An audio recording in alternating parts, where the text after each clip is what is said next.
Get out! Get out of my house, right now. Mari, my daughter, screamed at me, her face twisted with rage as she pointed toward the front door. I'm done with your excuses, Mom. You either pay double rent starting tomorrow, or you pack your bags and leave. I stood there at 75 years old, being yelled at like a disobedient child in what my daughter believed was her own home. She had no idea that I was holding the biggest secret of her life. 3 days later, I stood on that same porch watching complete strangers unlock the front door while Mari screamed behind me, "Mom, what the hell is happening? Who are these people?" Her voice cracked with panic as the reality hit her. The realtor handed me a check while Mari hyperventilated beside me. For 20 years I lived in this house, pretending to pay rent, letting her believe she owned this beautiful colonial home. But the truth was something she never could have imagined. I bought this house with lottery money back in 2004, and she never knew a single thing about it. What she didn't know was that I had already made my choice. I already decided her fate. But you need to understand how a 75-year-old woman went from begging her own daughter for mercy to holding a check that would change everything forever. Because sometimes the biggest lie you tell is the one you think will keep peace in your family. I pretended to be poor for 2 decades. I acted like a grateful tenant in my own home. I let my children treat me like a burden, while I secretly owned every brick, every window, every floorboard they walked on. And now, as I watched Mari's world crumble around her, I realized that some lessons can only be learned the hard way. If you want to hear how this family drama ends, and why I made the choice to sell my own house out from under my daughter, make sure you subscribe because this story gets even more shocking. By the end of this, you'll know why I chose strangers over my own blood, and why the granddaughter who still calls me Grandma Rose is the only family I have left. But first, I need to ask you something. Have you ever had to choose between keeping peace in your family or standing up for yourself?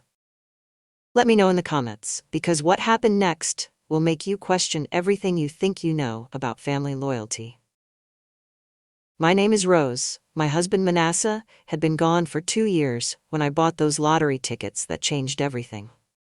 Every Tuesday for 20 years, I walked into that same corner store and bought 5 quick pick tickets.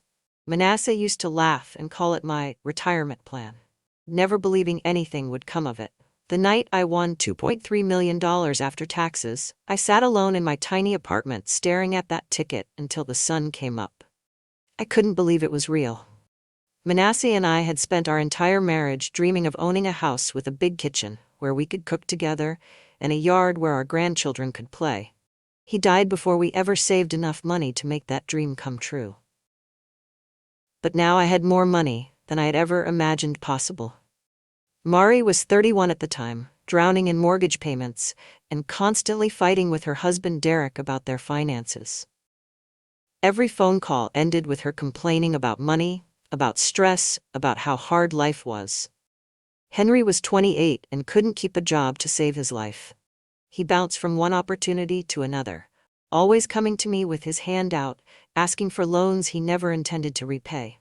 Both of my children treated me like their personal ATM, but they did it with such attitude, like I owed them something, just for existing. So I made a decision that would haunt me for the next 20 years. I decided to use my lottery winnings to buy a beautiful house big enough for all of us to live together. But I made one crucial mistake.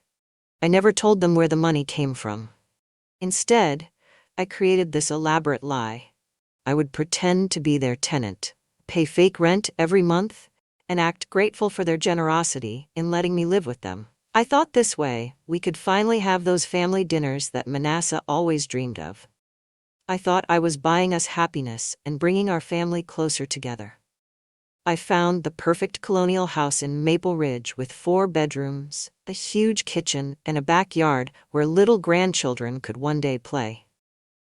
I paid cash for the entire thing, $400,000, and put only my name on the deed. Then I called Mari and told her I had found this amazing house that was perfect for her family, and that the owner was willing to let me live there too, if I paid rent. She was so excited about getting out of her cramped apartment that she never asked too many questions. I thought I was being generous. I thought I was being smart. I thought I was buying 20 years of family togetherness and love. Instead, I was buying 20 years of being treated like garbage in my own home. Those first few years felt like a dream come true. Mari, Derek, and little 3-year-old Debbie moved into the beautiful colonial house I had secretly bought in Maple Ridge. Henry took over the basement apartment, and I settled into the small bedroom upstairs, faithfully paying Mari $800 every month in fake rent. Mari absolutely loved playing house in what she believed was her own home. She spent weekends redecorating rooms, inviting friends over for dinner parties, and bragging to anyone who would listen about her investment property. She would tell people how smart she was for buying such a gorgeous house at her age, and I would just smile and nod along, genuinely happy to see my daughter so confident and proud. Henry treated the place like his personal free hotel. But at least back then, he was still respectful. He would thank me for helping with groceries and actually seemed grateful to have a place to stay while he figured out his life. And then there was Debbie. God, that little girl became the absolute light of my life. She was 3 years old when we moved in, and every single night she would climb into my lap in the living room and beg me to read her stories. She called me Grandma Rose in that sweet little voice. And for the first time since Manasseh died, I felt like I had a real purpose again. I kept telling myself this was exactly what Manasseh would have wanted. A house full of family, everyone together under one roof, everyone happy and safe. The lottery money was just sitting in my bank account anyway, so why not use it to build something beautiful for the people I loved most? For those first 6 years, it really did feel perfect. We had big family dinners every Sunday. Debbie would run around the backyard while the adults talked on the porch. Mari seemed genuinely happy, and even Henry was starting to get his life together. But as the years went on, something began to shift in ways I never saw coming. The success and security I had given them started to make them entitled. The comfort I had provided began to make them cruel. They stopped seeing me as the person who had made their lives possible, and started seeing me as just another mouth to feed. And by then, I was so deep in this lie I had created that I couldn't find my way out. I had trapped myself in a prison of my own making, and my children were slowly becoming my jailers. Everything changed when Derek left. Debbie was 7 years old when her father walked out on the family, and suddenly Mari became this bitter, stressed-out woman who somehow decided that all her problems were my fault. My rent went from $800 to $1,000, then jumped to $1,200 within 2 years. Every time I questioned it, Mari would give me the same rehearsed speech. Property taxes went up, Mom. Utilities are higher, you understand. I understood, all right. I understood that I was being financially abused in my own house. Henry lost yet another job around the same time and completely stopped paying his share of anything. When I gently suggested that maybe it was time for him to find his own place, Mari absolutely exploded on me. He's family, Mom. This is what families do, she screamed like I was some heartless monster. But apparently I wasn't family anymore. I had become the old woman upstairs who helped with bills and nothing more. Mari started treating me like I was this massive burden she was graciously carrying. She would roll her eyes whenever I tried to watch television in what she called her living room. She would sigh dramatically every time I used her kitchen to make myself a simple meal. She made constant comments about how expensive it was to keep an elderly person around the house. The breaking point came when she said something I'll never forget. I was making myself a sandwich for lunch when Mari walked into the kitchen and said, "Mom, you know you eat a lot for someone your age. Maybe we need to talk about a food allowance on top of your rent, a food allowance, in my own house, for eating my own food that I had bought with my own money." The worst part was watching Henry follow her lead like some pathetic sheep. This was the same son who had borrowed over $30,000 from me over the years. Money he never paid back. Money I never asked for. But suddenly he was acting like I owed him something just for existing in the same house. They both started treating me like I was some charity case they were doing a favor by letting me stay. They forgot that I was the mother who had raised them, sacrificed for them, and loved them unconditionally their entire lives. The only person who stayed the same was Debbie. Even as she grew into her teenage years, she would still seek me out every day after school. She would tell me about her classes, her friends, her dreams for the future. She would ask me to tell her stories about her grandpa Manasseh, and how much he would have loved her. Debbie was the only reason I stayed in that house. She was the only one who still treated me like I mattered, like I was family, like I was loved. If you're wondering how much worse this family situation gets, make sure you subscribe because what happens next will shock you. But I need to ask you this. Have you ever felt invisible in your own family? Let me know in the comments, because what my children did next crossed every line imaginable. By 2018, Mari's demands had become absolutely relentless. She didn't just want rent anymore. She wanted me to pay half the mortgage, half of every repair, half of everything, while still treating me like I was some unwelcome guest who had overstayed her welcome. When the water heater broke that winter, Mari handed me a bill for $600 without even blinking. "You use hot water? You pay for hot water," she said in this cold, matter-of-fact voice like she was talking to a stranger.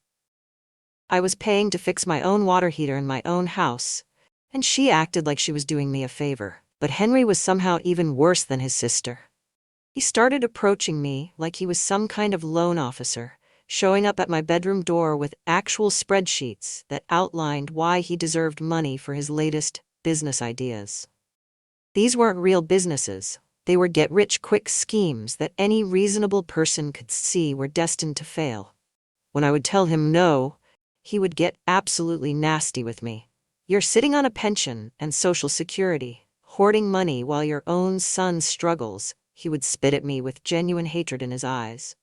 "What kind of mother are you? What kind of mother watches her child suffer when she has money in the bank?" The irony was so crushing it took my breath away. Here I was, secretly owning a house that was now worth over $400,000, pretending to be poor and living paycheck to paycheck, while my own children treated me like I was some kind of parasite feeding off their generosity. But the moment that truly broke something inside me was Mari's 40th birthday party. She invited 30 people to celebrate in what she believed was her beautiful home. I helped her set up, I helped her cook, I even helped her pay for some of the decorations. When guests asked who I was, Mari introduced me as Mom, our tenant upstairs. Not her mother. Not the woman who raised her. The tenant. I stood there in my own living room, watching my daughter accept compliments on her beautiful house, listening to her friends praise her for being so generous to let her elderly mother rent a room, and I felt something die inside my chest.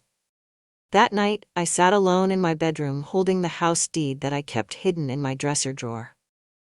I stared at my name printed clearly as the sole owner of this property, and I wondered what Manasseh would think of the mess I had made of our family.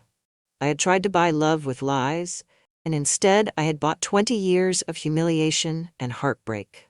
When COVID hit in 2020, everything became 1,000 times worse. Being stuck in the house together, 24 hours a day, turned Mari's resentment into something truly toxic. She complained about my presence constantly, and she didn't even try to hide it anymore.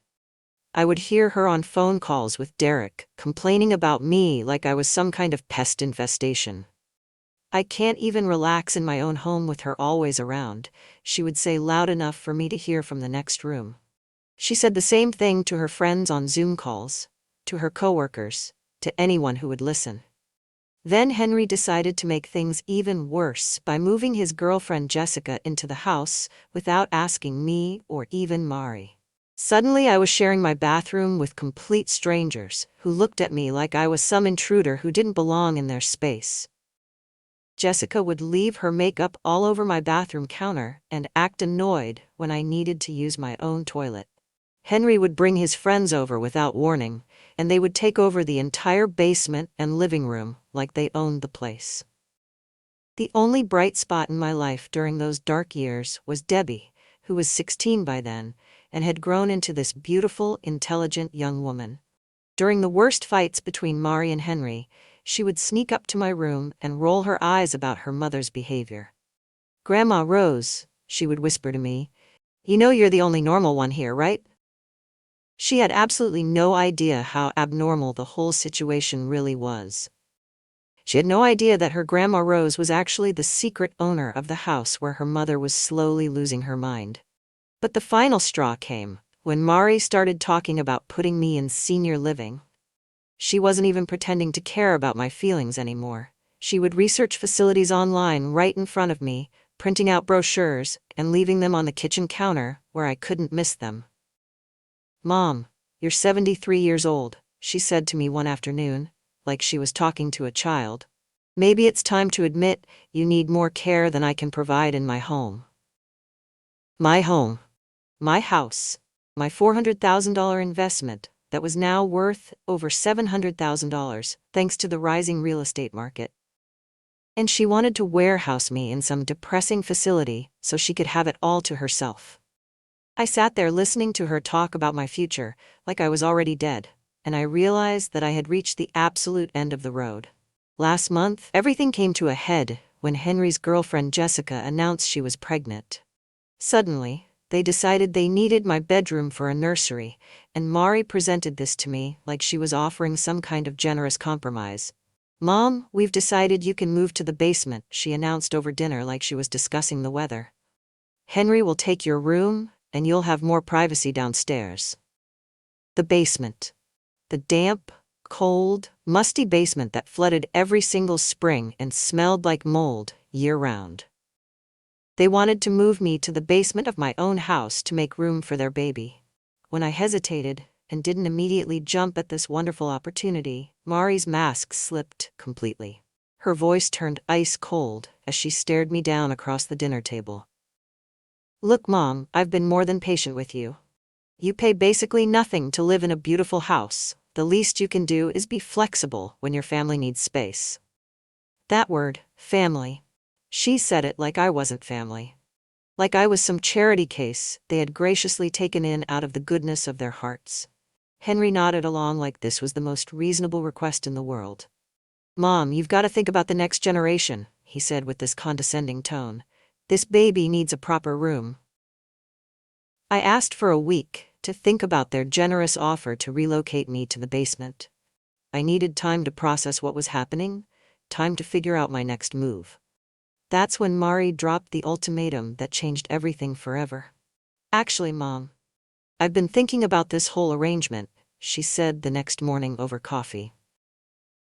"Your rent needs to go up to $2,000 a month, and you need to cover your own food completely. If you can't handle that, maybe it really is time to look at other living arrangements." $2,000 a month. My Social Security check was $1,800 a month. She was literally pricing me out of my own home.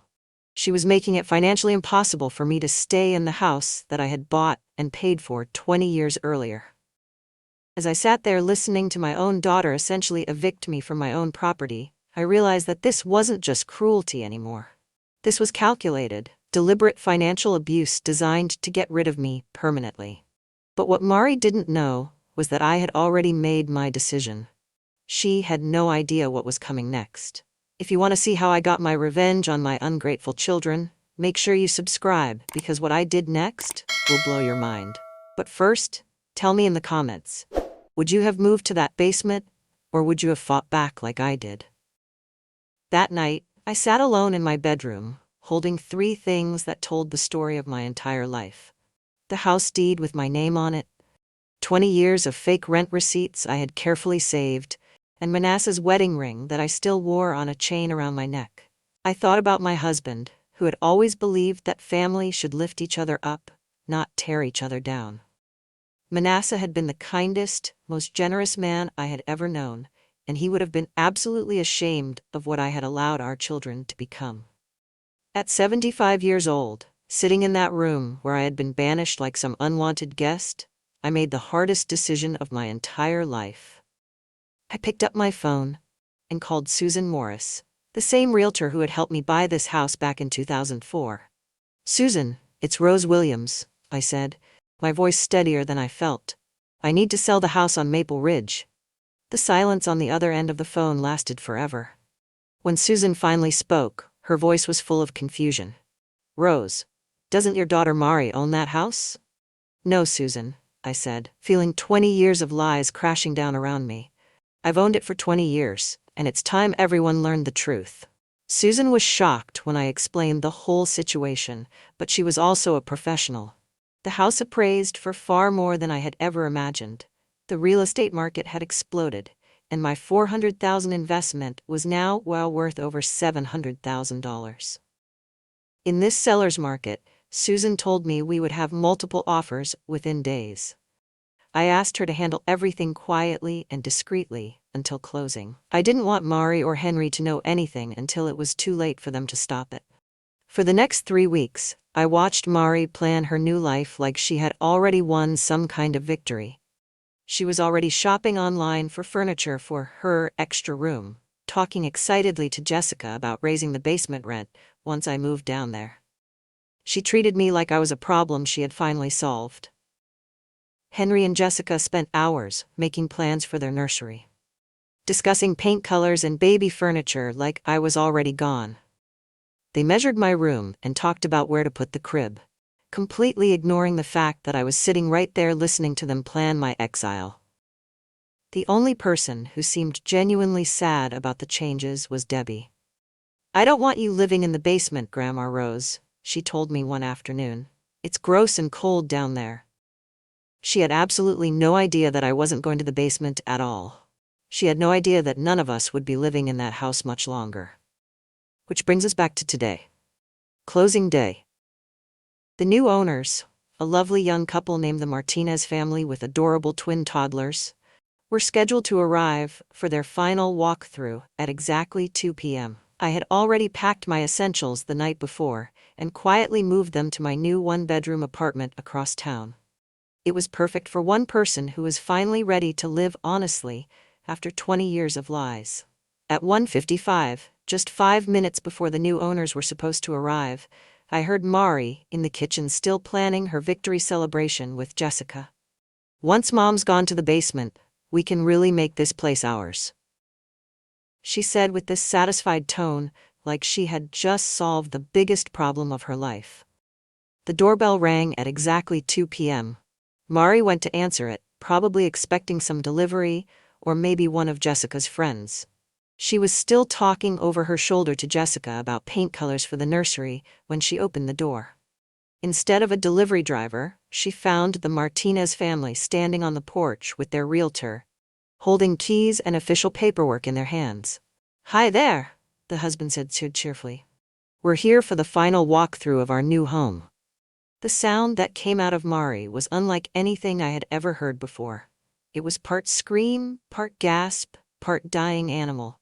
Her face went completely white as the reality of what was happening hit her like a freight train. She turned around to look at me standing calmly in the hallway, and for the first time in 20 years, I didn't look away. I didn't apologize. I didn't try to explain or make excuses. I just stood there and met her eyes with the quiet confidence of a woman who had finally taken back control of her own life. "Mom," she whispered, her voice barely audible. "What did you do?" And that's when I smiled. "I sold my house, Mari," I said with a calmness that surprised even me. "The house I bought with lottery winnings in 2004.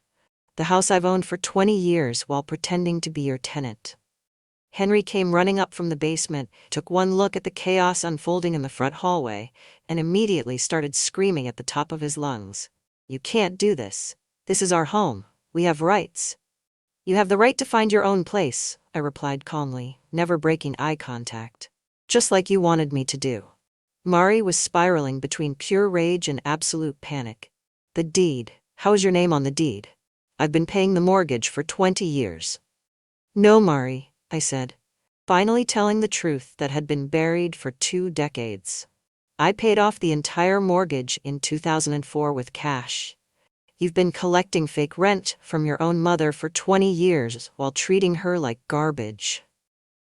The realtor was desperately trying to manage the chaos while the new owners stood there, completely confused about what they had walked into. That's when Debbie came home from school and found her entire world exploding in the front hallway. But when Debbie heard the truth about who really owned the house, she didn't look shocked at all. Instead, she looked relieved. Good for you, Grandma Rose, she said quietly, looking directly at me. They've been awful to you. That's when Mari completely lost what was left of her mind. Debbie, don't you dare side with her. She's destroying our family. No, Mom, Debbie said with a maturity that broke my heart.